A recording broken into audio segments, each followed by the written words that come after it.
வணக்கம். நான் டாக்டர் ஷகிலா. இன்னைக்கு எண்ணெய் தேய்ச்சி குளிக்கிறதோட முக்கியத்துவத்தை பத்தி பார்க்கலாம். எண்ணெய் தேய்ச்சி குளிக்கிறது தமிழர்களின் பண்பாடு. அதை நம்ம ஃபாலோ பண்ணாததால பல நோய்களை ஃபேஸ் பண்ண வேண்டிய சூழல்ல நாம வாழ்ந்துகிட்டு இருக்கோம்.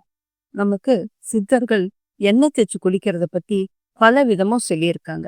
அதுல பிணி அணுகா விதி, அதாவது நோய் வராம தடுக்கும் முறைகள்ல எண்ணெய் தேய்ச்சி குளிக்கிறதோட முக்கியத்துவத்தை பத்தி சொல்லியிருக்காங்க.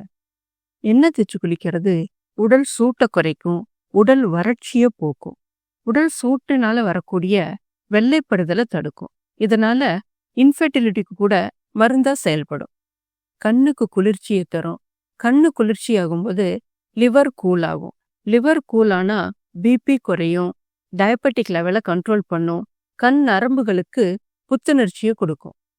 ஆயில் தேய்ச்சிட்டு சூரிய ஒளி படுற மாதிரி கொஞ்ச நேரம் நிற்கும்போது விட்டமின் டி சூரிய ஒளி மூலம் நம் உடம்புக்கும் எலும்புகளுக்கும் தேவையான சத்துக்களை நமக்கு கொடுக்கும்.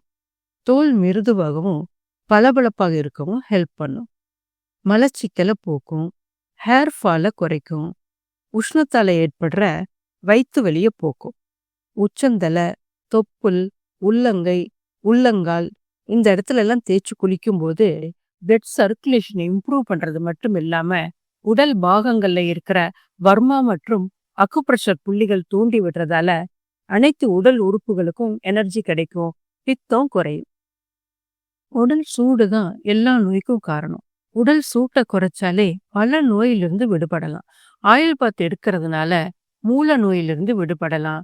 அல்சர் வராம பாதுகாக்கும். எண்டோக்ரைன், எக்ஸோக்ரைன்கிற நாளமுள்ள மற்றும் நாளமில்லா சுரப்பிகளை கண்ட்ரோல் பண்ணும். இதனால தைராய்டு கிளாண்ட் கண்ட்ரோல்ல வந்துடும்.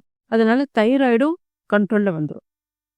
வாரத்துல ஒரு நாளாவது ஆயில் பாத் எடுத்துக்கிறது உடல் ஆரோக்கியமா இருக்கணும்னு நினைக்கிற ஒவ்வொருத்தரும் ஃபாலோ பண்றது நல்லது.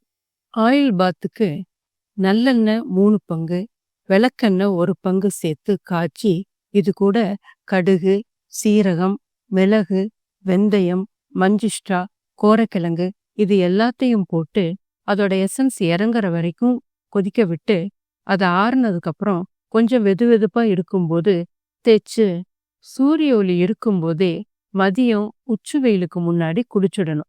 வெது வெதுப்பான தண்ணியில குளிக்கிறது நல்லது. மேலும் இதுல கடுகு வாதத்தையும், சீரகம் பித்தத்தையும், மிளகு கபத்தையும் போக்கிடும். இது முக்குற்றத்தையும் கண்ட்ரோல் பண்ணிடும். இந்த தீபாவளிக்கு நம்ம சேனலை பார்க்குற ஒவ்வொருத்தருக்கும் உடல் ஆரோக்கியத்தை அள்ளித் தருவதற்காக பாத் ஆயில பல மூலிகைகள் கலந்து நாங்களே ப்ரிப்பேர் பண்ணியிருக்கோம். வேணுங்கிறவங்க கான்டாக்ட் பண்ணுங்க. தேங்க்யூ.